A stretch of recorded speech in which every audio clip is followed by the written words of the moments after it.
शर्मिला फारूकी साहिबा।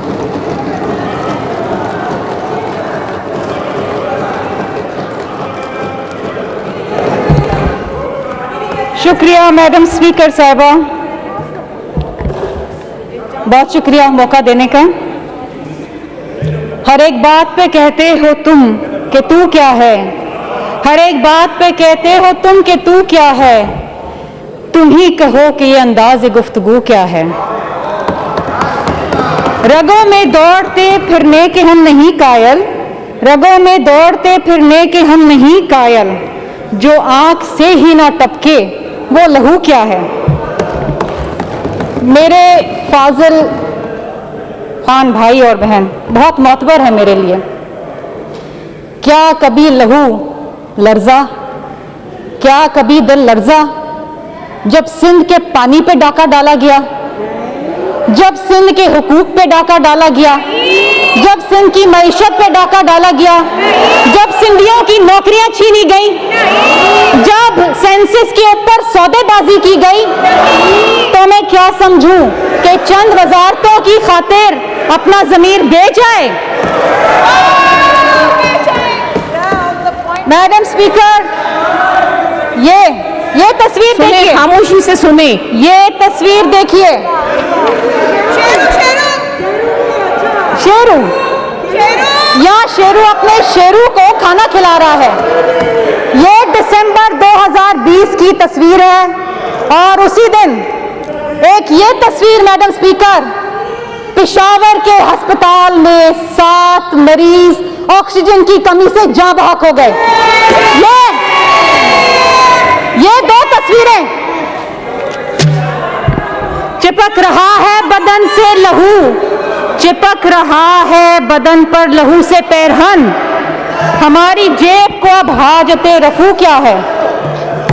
Madam speaker साहब, order in the house please, order in the house. हौसला नहीं है। हाँ, हम NICVD का नाम लेते हैं, इसलिए लेते हैं क्योंकि NICVD जो है ऐसी सर्विस दे रहा है जो पूरे पाकिस्तान में जिसका चर्चा है।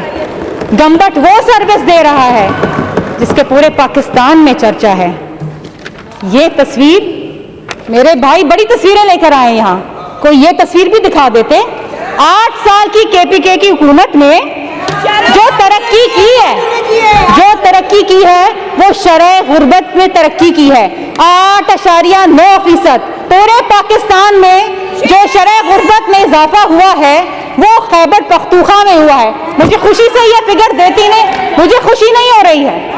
और अगर किसी सूबे ने शरह गुर्बत में कमी की है तो वो सिंध है, जहां पर शरह गुर्बत 7.6% कम हुआ है। सुनने का हौसला, थोड़ा सुनने का हौसला। अभी मैंने बड़ी चीजों का हिसाब लेना है। बड़ा शोर हुआ कि सिंध को बड़ा पैसा मिलता है, सिंध को बड़ा पैसा मिलता है, और पैसा कहां जाता है। मैडम स्पीकर, ये देखिए फेडरल PDSP 2017-18 में जब इनकी हुकूमत नहीं थी, शेरू की हुकूमत नहीं थी, तो सिंध को 27 स्कीमें दी गई थी। फिर आ गई शेरू की हुकूमत, 22 रह गई। 2019-20 में वो 10 रह गई, और जनाब 2021-22 में 2 रह गई। ये डकैती नहीं है तो क्या है, ये चोरी नहीं है तो क्या है। अब आ जाते हैं रोड्स की स्कीम्स पे, जो नेशनल हाईवे अथॉरिटी देती है। इस साल के बजट में पंजाब को मिलती हैं 14, खैबर पख्तूनख्वा को मिलती हैं 10, बलूचिस्तान को मिलती हैं 28 और सिंध को मिलती हैं 2। मैडम स्पीकर, मार्च 2020 में वफाकी काबीना 1200 अरब रुपए, 1200 बिलियन अप्रूव करती है कोविड रिलीफ मेजर्स के लिए। उसी साल 2020 में IMF से इनको पैसे मिलते हैं 1.3 बिलियन डॉलर्स। फिर वर्ल्ड बैंक इनको देता है अप्रैल के अंदर 153 मिलियन डॉलर्स। फिर यूरोपियन यूनियन देता है इनको 150 मिलियन यूरोस।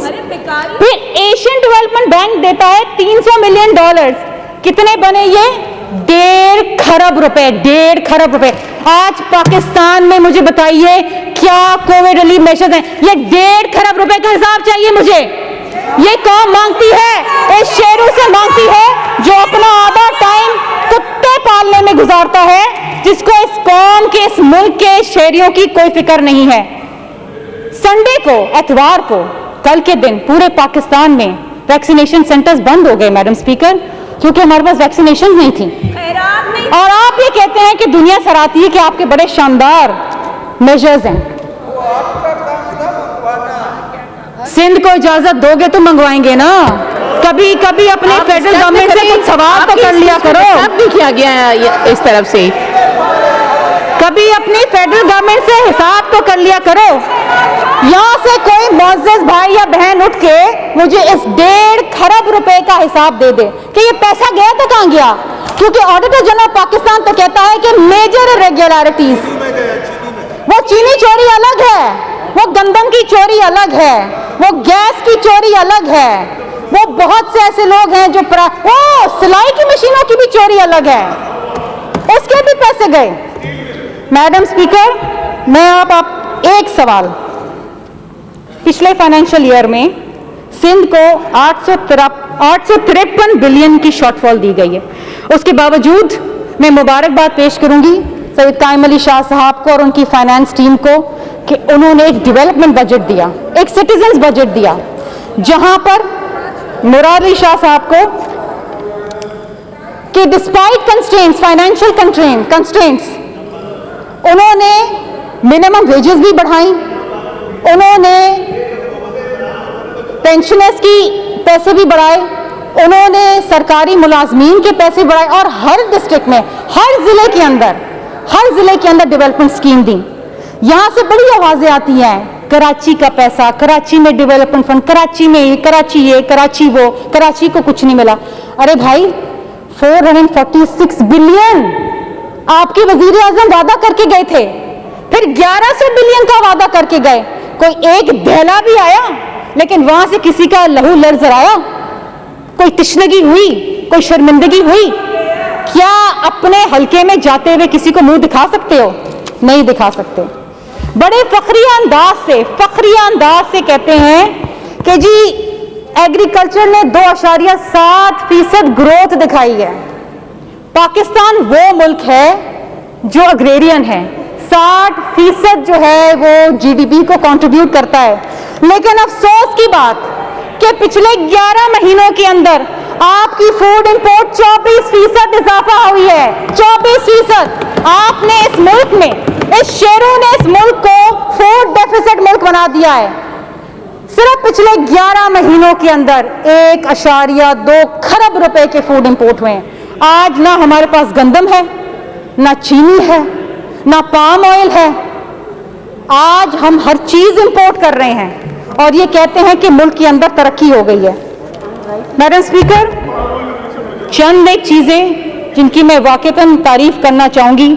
इस बजट में ऐसी बहुत सारी चीजें हैं जिनकी तारीफ इस लायक है कि हम तारीफ करें, लेकिन डॉक्टर अजरा पीछो साहबा को मैं ज़रूर मुबारकबाद पेश करना चाहूँगी कि उन्होंने हालात, वक्त और मौके की नज़ाकत को देख के, क्योंकि हमारे मुल्क में कोविड-19 है जैसे कि दुनिया भर के अंदर है, उन्होंने कराची में एक इन्फेक्शियस डिजीज़ का अस्पताल खोला है और हमने, हुकूमत सिंध ने 1.5 बिलियन रुपए रखे कोविड वैक्सीन के।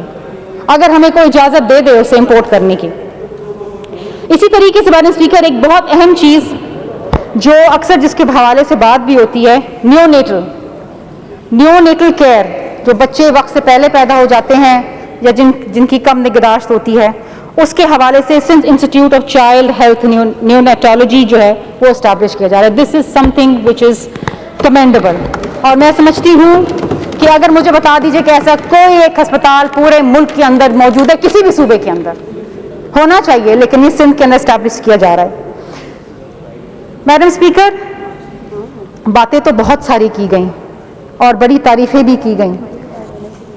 इस बजट के अंदर कराची के हवाले से बिलखुसूस जो सिंध हुकूमत के इक़दामात हैं वो काबिले तहसीन हैं। आप बेशक हमें पैसा ना दें, आप बेशक हमें पीएसडीपी के अंदर पैसा ना दें, आप बेशक सिंध के साथ ज्यादती करें, सिंध का पानी भी चोरी करें, सिंध को गैस भी ना दें, वो सुबह जो जहाँ से गैस निकलती है उसको गैस सबसे कम मिलती है, लेकिन इसके बावजूद मैं कराची की हूँ, मेरी बहनें कुछ यहाँ कराची की हैं, ये मेरे बहुत सारे जो भाई बहन यहाँ बैठे कराची, लेकिन कभी कराची की आवाम के लिए आवाज़ नहीं उठी, कभी कराची के लिए दिल नहीं धड़का। वो फायर एक्सटिंग्विशर्स जो फेडरल गवर्नमेंट ने देती थी वो आज तक हम ढूंढ रहे हैं, लेकिन जिनका बजट के अंदर दिखा दिया गया, बजट यूटिलाइजेशन हो गया 1.2 बिलियन, खत्म हो गए पैसे, लेकिन वो कराची को नहीं मिली। वो कंक्लूड कर लें प्लीज। जी मैडम, मैं कंक्लूजन की तरफ हूँ। मैं आखिर में एक चीज़ ज़रूर कहूँगी कि अस्पतालों की बात, स्कूलों की बात, मुश्किल हालात हैं, हम इस वक्त बड़े फाइनेंशियल कंस्ट्रेंट्स के अंदर हैं, पूरा मुल्क फाइनेंशियल कंस्ट्रेंट्स के अंदर है, बिलखुसूस कोविड-19 के बाद, लेकिन हमने कोशिश ज़रूर ये की है कि हम लोगों की जितनी दाद रसाई हो वो कर सकें। सिंध हुकूमत ने जो लोग कोविड-19 से मुतासिर हुए हैं उनके लिए भी कैश रकम का इंतज़ाम किया है ताकि उनकी कोई मिटिगेशन हो सके। इसी तरीके से मैडम स्पीकर, कराची के लोगों के लिए ये खुशाइन बात है कि कराची के वो प्रोजेक्ट जो बड़े सालों से तातुल का शिकार थे, जिसके अंदर फेडरल गवर्नमेंट अपना हिस्सा नहीं दे रही थी, उसमें अब सिंध हुकूमत जो अपना हिस्सा डाल के उसे कंप्लीट करेगी। शोर तो बहुत आता है वहाँ से, बहुत शोर होता है, लेकिन कभी कराची के लिए, कभी सिंध की आवाम के लिए, कभी किसी ज़िला के लिए शोर नहीं होता। तस्वीरें सब उठा के आ जाते हैं, लेकिन उन तस्वीरें दिखाने का कोई फ़ायदा नहीं, क्योंकि दर हकीकत जो ज़मीनी हक़ाइक़ हैं वो बहुत मुख्तलिफ हैं। मैं आखिर में, क्योंकि यहाँ शेरों के लिए भी शेर कहा गया, तो मैं भी अपने चेयरमैन के लिए एक शेर आखिर में कहती जाती हूँ। कौन कहता है कि मौत आई तो मर जाऊँगा, कौन कहता है कि मौत आई तो मर जाऊँगा, मैं तो दरिया हूँ समंदर में उतर जाऊँगा। बहुत शुक्रिया। जिए भुट्टो।